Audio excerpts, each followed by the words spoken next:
¿Qué tal amigos? ¿Cómo están? Sean ustedes bienvenidos a esta nueva historia de reflexión. Yo soy su amigo Carlos Matthews y les envío un abrazo a la distancia para todos ustedes que se conectan en este momento a conocer esta nueva historia que compartiré con ustedes a continuación.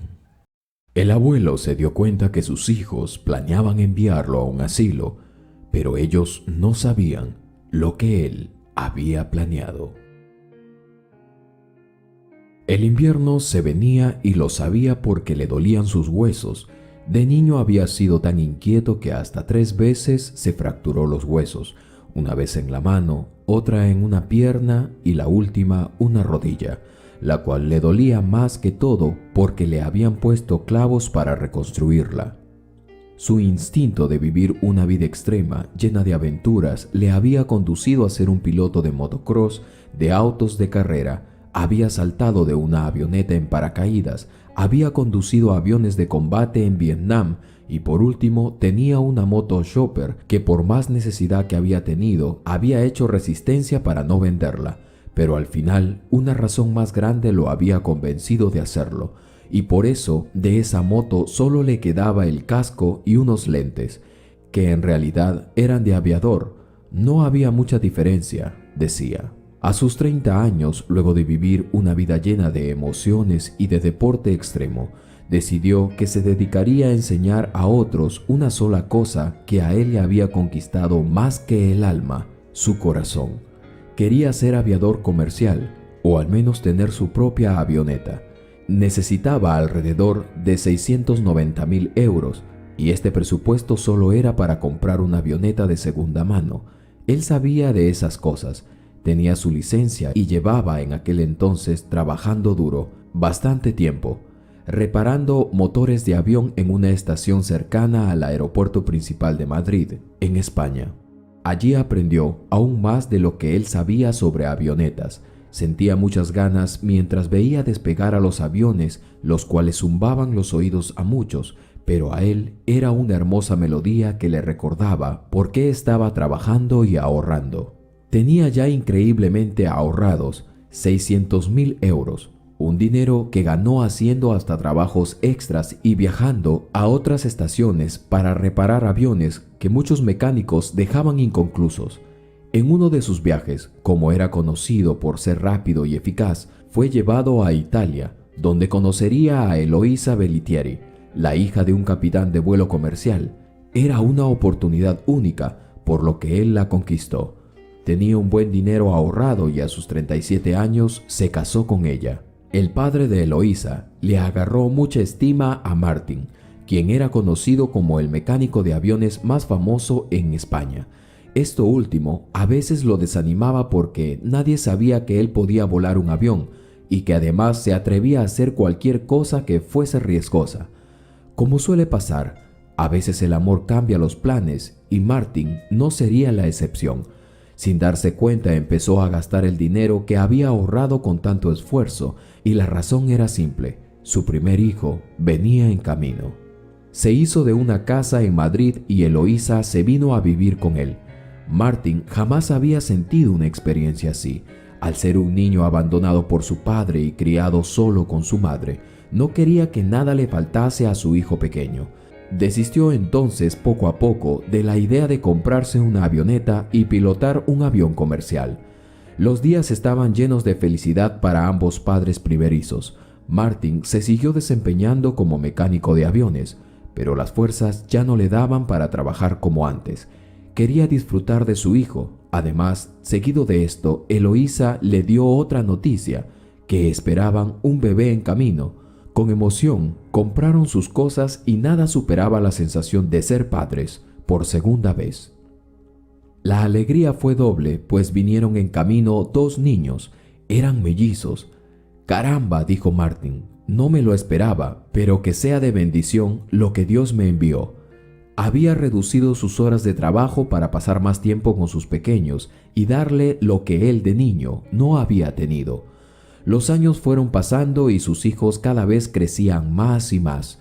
Martin los había criado con tanto amor y se preocupó que nada les faltase. Él estuvo presente y se esforzó por postergar sus propios deseos y anhelos para que ellos tuviesen a su padre siempre. Una tarde, vinieron a buscar a Martin para que fuese a una exposición de pilotos de aeronaves. Él, después de mucho, había vuelto a pensar en volar. Es más, ni siquiera se había despedido de esa práctica. La familia lo había absorbido tanto que no tuvo ni tiempo de avisarle a sus amigos pilotos que dejaría de volar. Allí estaba el grillo y la liebre, como él los había bautizado a sus dos mejores amigos de la infancia. Martin dio una mirada al suelo y pensó que, si iba a ser frustrante solo ver, la emoción lo iba a dominar y de seguro terminaría subiéndose a una avioneta. Por eso había desistido en esa ocasión de la invitación. Sin embargo, fue convencido por sus amigos. Tuvo después la idea de llevar a sus mellizos y a su hijo mayor. Quizá a ellos les gustaría, pensó. Para ese momento, sus hijos ya eran adolescentes. Los mellizos quisieron ir, pero el mayor no le vio nada de llamativo. Este tenía ya una novia de 17 años. Martin no se molestó en insistirle. Estaba claro que él no le había inculcado nada de esa vida. Así él llegó con su mujer y sus dos hijos mellizos. El evento inició con una demostración que realmente llamó mucho la atención de los niños. Martin quería que al menos uno de ellos le naciera el amor por volar como él lo había tenido y que había hecho a un lado para ser un padre ejemplar y presente en las vidas de sus hijos. Martin subió a una avioneta y algo pareció llamarlo. Una voz en su interior que le decía que debería continuar con sus sueños, al menos con la meta de comprar su propia avioneta y así poder retomar sus anhelos de toda una vida postergados. Solo bastó escuchar el sonido del motor de la avioneta, el ascenso y luego el firmamento, las volteretas y demás cosas que él sabía hacer, para que despertara en su interior el espíritu aventurero y ganas de volar en él nuevamente. Su instinto realmente lo llamaba. ¿Qué tenía que hacer?, pensaba, mientras le marcaban que era tiempo de bajar y aterrizar. El evento terminó y durante la semana la idea de volver a empezar a ahorrar le sobrevinieron. Sin embargo, tuvo que postergarlo nuevamente, pues su hijo mayor y luego los mellizos irían a la universidad y a la escuela. Qué tristeza, pensaba, pero al ver a sus hijos realizar sus sueños, las ganas se apagaron una vez más. Los años se acumularon en su blanca cabellera y enfrentaría ahora la pérdida de su compañera de vida, quien al realizarse una operación de apéndice, no resistiría a la operación y la noche oscura vendría por él. Había vivido al máximo su vida en familia. La mujer que él había elegido realmente fue la indicada. Le había dado 3 hijos y ellos, como pareja, se habían amado hasta los últimos días de vida de ella. Un viudo ahora, pero con una vida satisfecha. Eso él creía que había logrado, cada vez que el pensamiento de haber dejado de lado sus sueños por su familia venían a él. Estaba por jubilarse de la empresa donde trabajó gran parte de su vida. Esa noche llegó a casa y ocurriría un evento triste que él jamás en su vida se había esperado. Había resultado que, como los mellizos estaban en la capital terminando sus carreras, supuestamente, su hijo mayor se había quedado en la casa. Martin solo quería descansar como cada noche, pero el hijo mayor había invitado a sus amigos y amigas a una fiesta que ni Martin sabía a qué se debía. Con mucho tino, como solía hacerlo, le pidió que por favor fuesen a otro lugar. Él había tenido un día muy tenso y duro, pero la respuesta que éste le daría lo dejaría en shock. «Padre, tú ya estás viejo y no sabes lo que es diversión. Deja que los más jóvenes disfrutemos de la vida».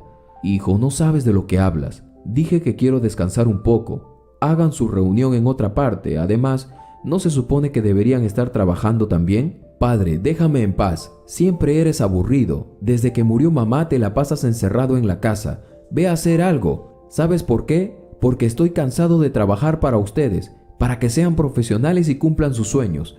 He hecho mi mayor esfuerzo y esto es lo que haces, perder el tiempo con tus amigos». «Padre, vete a dormir. Déjanos divertirnos». La situación se tornó acalorada. Martin observaba a su hijo y las palabras que usaba para reclamar y realmente distaba mucho de los momentos en los que él había tenido que cargarlo de noche, las veces en las que lo había cuidado cuando estaba enfermo y muchas ocasiones en las que él se había desvivido por atenderlo. Incluso la vez en la que renunció a sus sueños por darle lo mejor y allí estaba, el ingrato levantándole la voz. «Cuando termine, me largaré de esta casa», sentenció el muchacho agitado.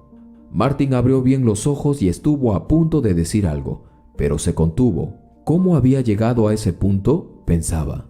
Días después, tal y como lo había anunciado, el ingrato muchacho empacó sus cosas y para cuando su padre fue a buscarlo, ya no estaba. Había llamado a su novia, pero ésta tampoco contestó la llamada. Un mes había pasado sin que Martin supiera nada de su hijo, hasta una mañana que lo encontró en la casa. Martin pensó que se le había pasado ya. Un mes era suficiente, pensó. Lo había pasado mal ese tiempo sin saber nada de él. Increíblemente, el muchacho ni lo saludó, por lo que el viejo Martin intentó hablarle, pero este solo había venido por más cosas para llevárselas. Al ver que su padre lo seguía de un lado a otro, este lo detuvo y le aclaró: «No he venido por ti si eso piensas, solo he pasado por mis cosas». «¿Tus cosas?», dijo Martin, lleno de ira porque incluso la cama y el colchón había puesto listos para llevárselo. «Yo he comprado cada cosa para ti, ¿cómo pues vienes y como un ladrón te llevas las cosas? ¿Me llamaste ladrón? No dije que fueras un ladrón, dije que lo estás llevando como uno. Hablo de la forma como lo estás haciendo», respondió Martin, quien trataba de controlarse. «Ni siquiera has terminado de crecer y ya te vas de la casa. Ve el ejemplo que le estás dando a tus hermanos». «¿Mis hermanos? Deberías ir a ver qué están haciendo ellos en la capital, porque dudo que puedan graduarse si siguen así». Había sido demasiada información para procesar. Martin solo respiró profundo y cesó sus intentos, diciendo: «Has logrado ser independiente, ya creciste. Me duele que no hayas, aunque sea, pasado un tiempo con tu padre. Tienes derecho, pero jamás pensé que me ibas a pagar así». Lo último que dijo pareció conmover al muchacho, pero su orgullo pudo más. Ya era independiente y libre, se iría a vivir solo, ya era profesional.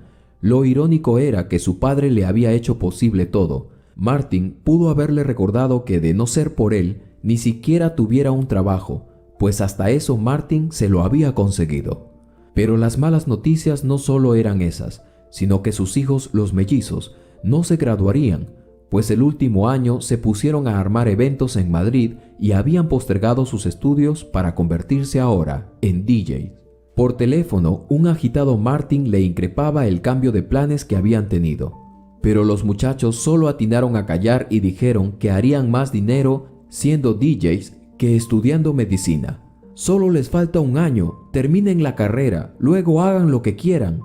«Padre, ya lo hemos decidido». Y diciendo esto, colgaron el teléfono. No lo podía creer.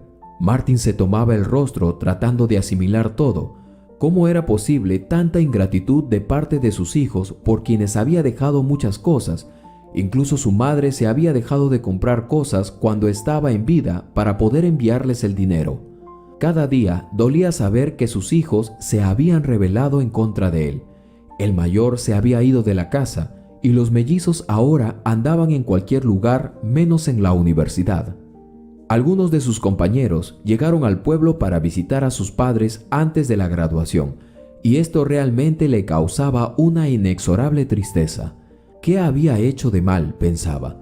Tenía que resignarse, pero le dolía haber cambiado su propia vida para mantener y dar lo mejor que tenía a unos hijos ingratos que tan solo supieron que sus alas ya tenían plumas y volaron y lo dejaron en una frustración enorme.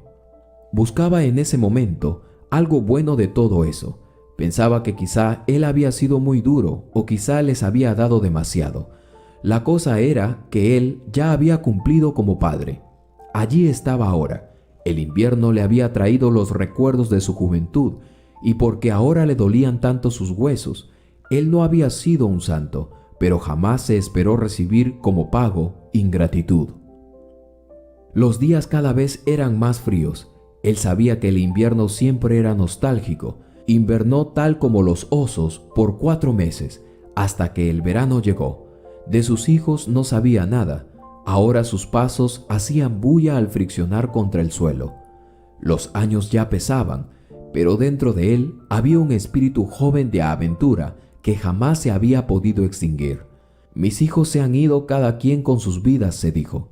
«Yo aún tengo vida, quizá unos 4 años más, o quizás 5, lo suficiente como para ponerse en forma y reanudar sus sueños que, aunque estaban muy lejos de la realidad, nunca era tarde para nada.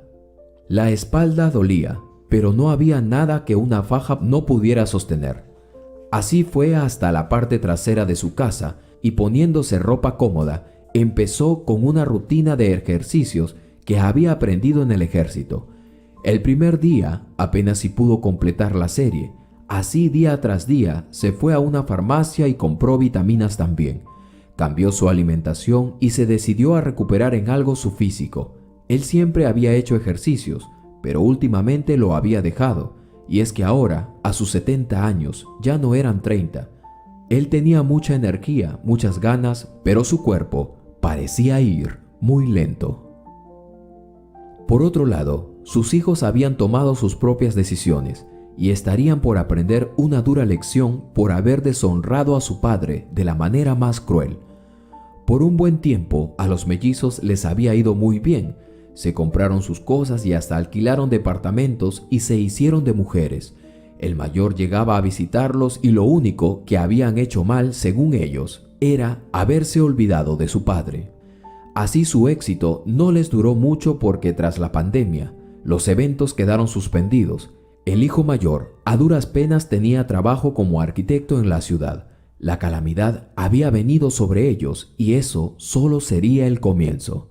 No tenemos para comer, debemos vender algunas de las cosas que hemos comprado, le dijo uno de los mellizos al otro, mientras holgazaneaban en el sofá de su departamento. Dentro de poco se vencerá el alquiler. ¿Ahora qué haremos? Entre hermanos se buscaban, llamaron al mayor de ellos y para sorpresa de ellos también, el hermano mayor lidiaba con un problema aún más grande. Tendría un bebé y el trabajo estaba escaso. No duraron ni meses cuando se tuvieron que reunir de emergencia nuevamente. Y estando en agonía económica y con el agua a la altura de sus narices, sintieron desfallecer y recordaron entonces a su padre. Vamos a ver al viejo, él vive en la casa nuestra, debe estar acabado y podríamos enviarlo a un asilo. Así podremos montar un negocio o algo en nuestro pueblo. Los hijos asintieron unánimes, con el plan de enviar a su padre al asilo y regresar a la casa con el fin de venderla. Un fin de semana caerían. Planeaban primero llegar como de visita para luego en un mes enviarlo al asilo. Pero unas bofetadas a sus ánimos recibieron cuando al llegar pensaban encontrar la casa vieja y a un padre acabado, pero en lugar de eso los recibió su padre lleno de alegría y vigor. La casa estaba recién pintada y todo en el lugar era casi nuevo. Lo que más le sorprendió era que su padre lucía como un hombre de 50 años. Estaba arreglando el jardín y en breve se iría a una actividad. En total, 7 personas llegaron a su casa, los mellizos con sus novias y el mayor con su esposa y un bebé adentro de ella. El futuro abuelo los recibió con los brazos abiertos, los invitó a ponerse cómodos, los guió a sus habitaciones. Todo estaba como antes e impecable. Excepto las cosas en la casa, la mayoría eran nuevas. Los ingratos y convenidos hijos llegaron justo para el almuerzo. Martin les sirvió la comida, les dijo que se tomaran un tiempo, que él tenía que salir. Asombrados quedaron cuando lo vieron montarse en una motocicleta y despedirse como si fuese un día más. Y es que Martin tenía una vida ahora y realmente pensó que no valía la pena darle atención a sus hijos, quienes habían hecho sus vidas. Él tenía otros planes y los llevaría a cabo ahora. Así llegó la noche. El abuelo Martin llegó y no había nadie, por lo que pensó que estaban descansando. Vio entonces un maletín en medio de la sala. Se disponía a llevarlo a una de las habitaciones de sus hijos, cuando sin querer, del interior de este, escapó un papel. Le dio algo de curiosidad saber de qué se trataba, por lo que se tomó el tiempo de ponerse los lentes y empezó a leer. Solicitud de admisión. Fundación Cabecitas con Nieve, Madrid 2019. Martín Abel González, edad 71 años, asilo permanente. No podía comprender muy bien hasta que al final de la hoja decía asilo para ancianos. Se tuvo que sentar para asimilar lo que sus ojos estaban leyendo. La luz de la luna ingresaba por la ventana principal de la sala. Apagó la lámpara y después de unos minutos de reflexionar, entendió por qué y para qué habían venido sus hijos. Una lágrima se abría camino entre sus agrietadas mejillas. No había más lágrimas para soltar, pero allí estaba. Era la última que quizá vertían sus ojos por sus hijos. Cualquier cosa se había podido esperar ya, pero que los hijos que tanto había cuidado y se había desvivido por ellos quisieran enviarlo a un asilo, realmente le dolía. Por unos minutos pensó en lo que ellos habían tramado hacer. Sin embargo, respiró hondo y tomó una decisión al fin. A la mañana siguiente, los esperó con el desayuno listo y ante la mirada desconcertada de sus hijos y sus nueras, les hablaba amablemente. «Padre, nosotros iremos de regreso al trabajo. No habrá quien te cuide. Por eso pensábamos que podrías ir a un asilo. Allí tendrías amigos, tendrías compañía». Martin terminó de masticar el pan con mermelada que intentaba tragar, pero al cual no le encontraba sabor alguno. «Oh, no se preocupen por mí. Yo estoy muy bien, fuerte aún, como ven». «Padre, pero ya tienes 71 años. No podrás cuidarte solo». «Hijos, no se preocupen. Yo aún estoy fuerte. Mi vida no puede estar mejor ahora que los tengo a ustedes». Ante la negativa de su padre, el mayor salió con una nueva sugerencia. «Padre, mira, a nosotros nos va bien en la ciudad, pero podríamos venir a vivir contigo para acompañarte». «No, hijos, yo estoy bien», dijo un determinado Martin. «Ustedes sigan con sus vidas en la ciudad. Les va bien, ¿no? Ya tienen sus mujeres. Les ha ido de lo mejor como puedo escuchar. Así que para mí ha sido grato verlos, después de años, pero no tengo nada que ofrecerles acá. ¿Cuándo se van de regreso?» Los frustrados hijos se miraron. «Aún en unas semanas. Espero no te incomode». «No, para nada. Sigan ustedes con sus planes, que yo tengo que salir».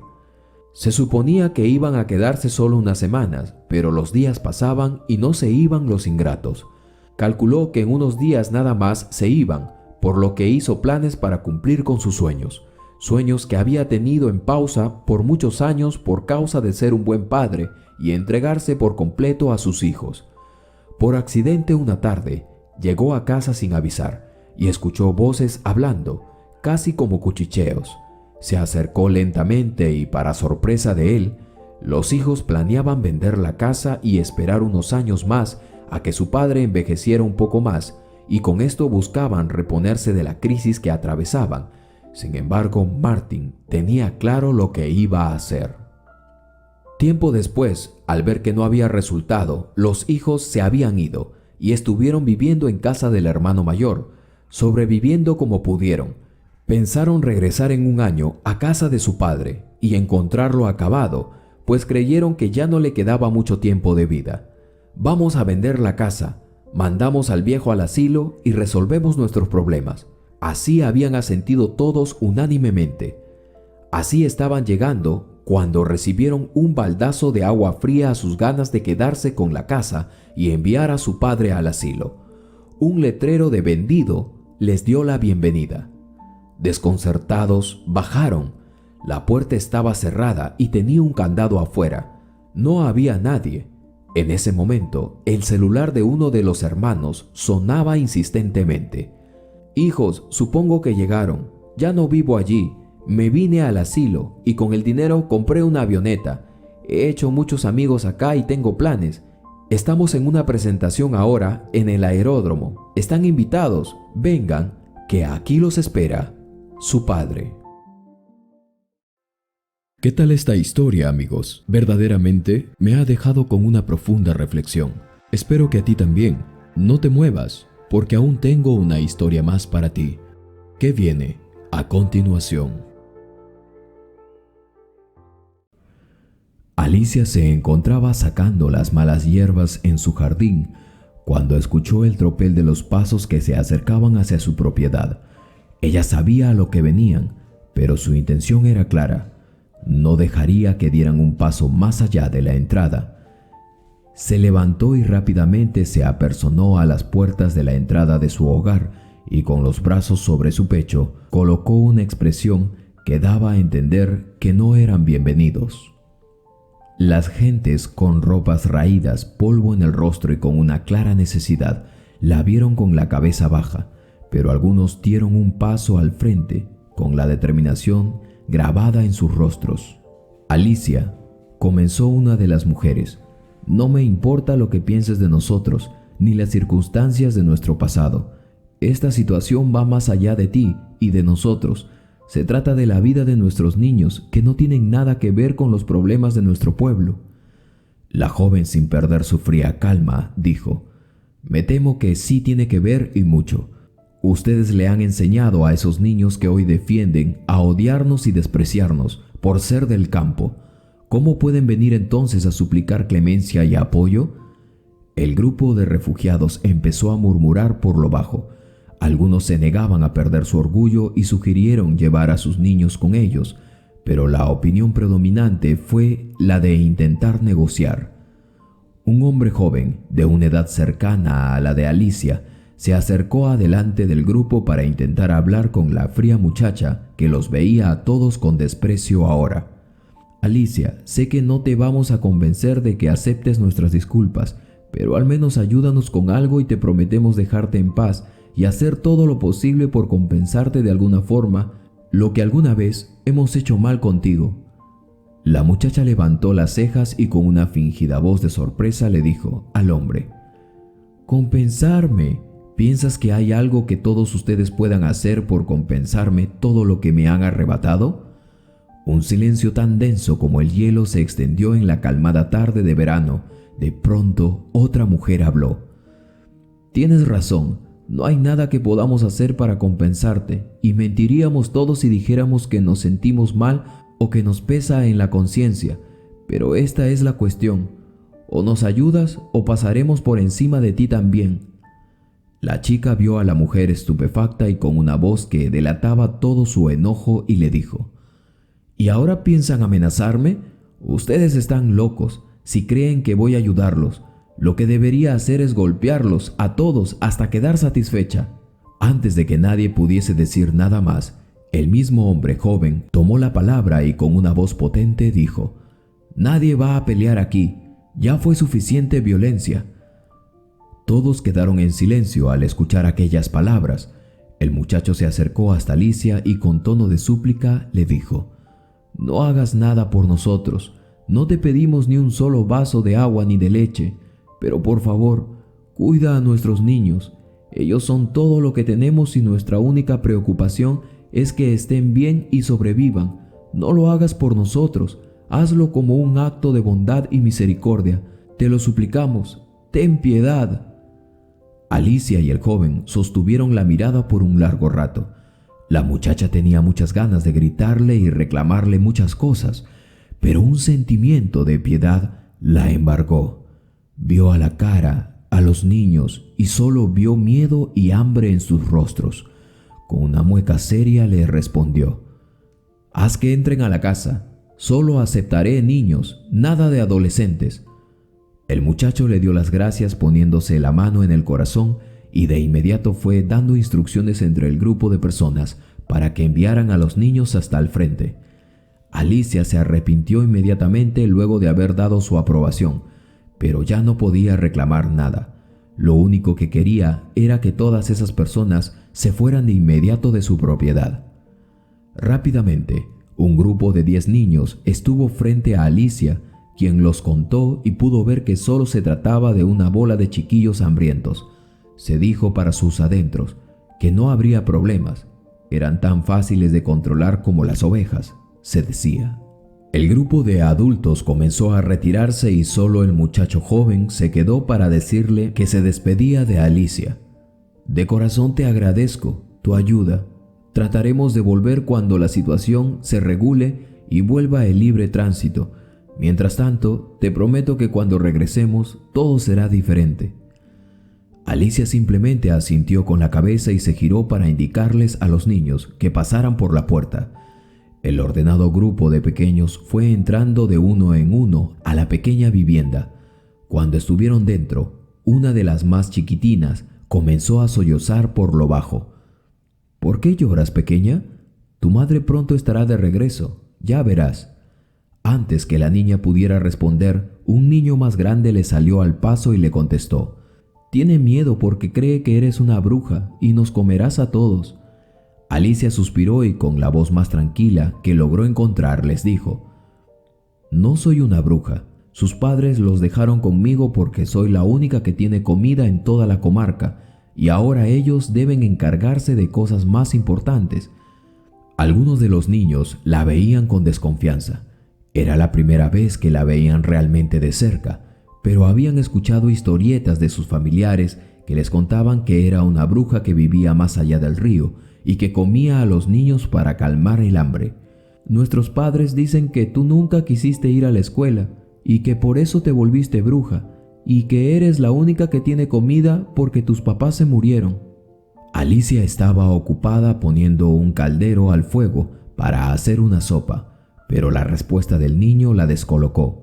Volteándose entonces y suspirando fuertemente, tratando de buscar en lo más recóndito de su alma algo de paciencia, le dijo: «Muy bien, hay muchas cosas que aclarar, pero no puedo cocinar si a cada momento tengo que estar pendiente de corregirlos cada vez que dicen una locura.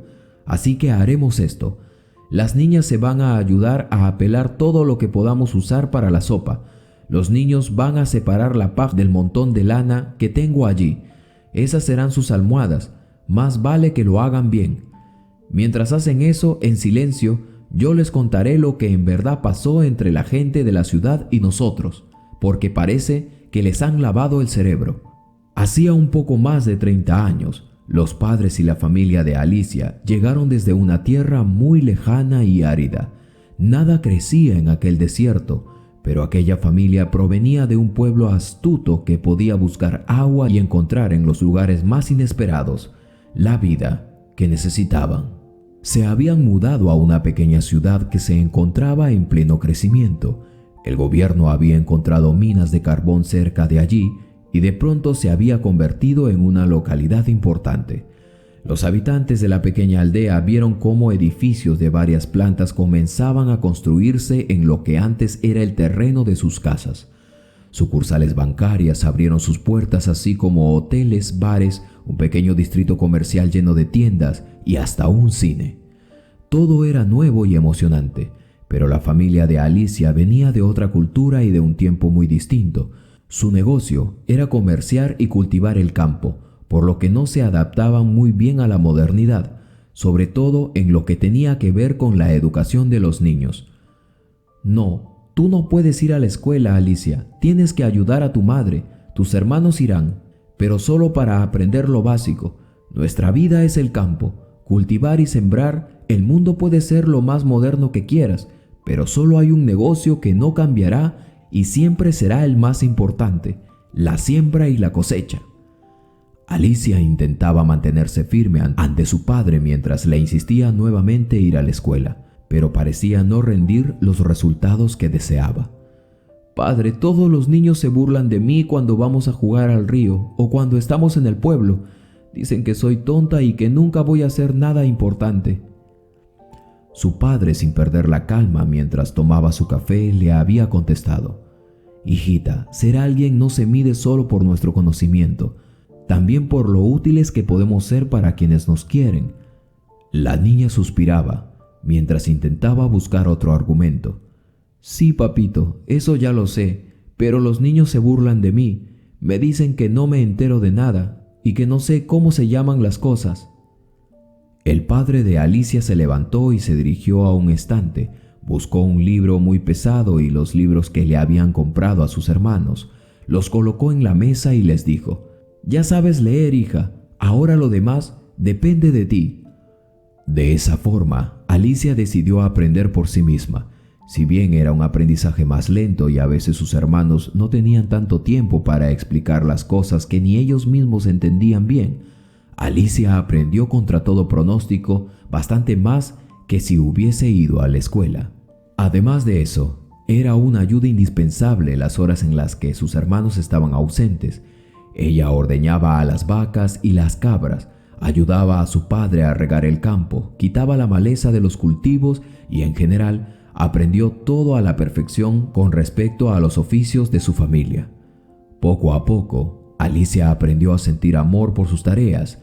Eran agotadoras, sobre todo porque también ayudaba a su madre a cocinar y a hacer todos los quehaceres, pero en general se sentía feliz en su pequeña granja. Ya no se afligía cuando los maliciosos niños del pueblo le gritaban tonta o le hacían burla por vivir en el campo rodeada de heno y de las vacas. Pero todo cambió un día, cuando la ciudad quiso expandirse. Las compañías de carbón vieron que las minas podían producir mucho más y que la ciudad comenzaba a quedarse pequeña. Un día, unos elegantes y bien vestidos empresarios vinieron a hablar con el padre de Alicia. «Señor Berún, nosotros queremos encontrar un acuerdo que nos beneficie a ambos. Sus tierras están en una zona que se le puede sacar mucho provecho, además de que está ubicada a más de 10 kilómetros de la ciudad. Queremos construir una serie de departamentos en los que obviamente usted tendrá uno de esos espacios. Las minas están en plena expansión y esto no solo beneficia a la ciudad, también al país que tan amablemente los recibió a ustedes. Entonces, ¿podríamos entablar una conversación para negociar una cantidad que usted considere apropiada?» El padre de Alicia vio a los señores con los ojos fríos y luego de un breve silencio en el que dejó su taza de café a un lado, les dijo con voz que no dejaba lugar a apelaciones. «Mis estimados señores, con gran pesar debo informarles que no habrá negociación posible. He pasado la mitad de mi vida huyendo de quienes arrebataron a mi familia las tierras por la fuerza. Vine a este país gobernado por leyes para evitar que esto volviese a suceder. Solo soy un agricultor que ama lo que siembra y a sus animales. No me interesa ser útil al país de la manera que ustedes me ofrecen, porque siento que es un capricho. La tierra es grande, es amplia. Les aseguro que si buscan, encontrarán una mejor locación que esta para su proyecto. Ahora, si me disculpa, déjenme acompañarlos hasta la puerta». La familia de Alicia pensó que con esta clara respuesta sería suficiente para disuadir a los encargados de la mina, pero no fue así. Luego de esa conversación, se suscitaron hechos muy concretos que les dieron pie para pensar que se trataba de un sabotaje. Cuando el padre de Alicia junto con su abuelo salieron al mercado el siguiente fin de semana para vender sus mercancías, los dueños del mercado no le permitieron la entrada y le dijeron que su puesto había sido desmantelado. Cuando los hombres preguntaron por qué o quiénes habían sido, no les dieron mayor respuesta, solo que ya no les dejarían trabajar allí.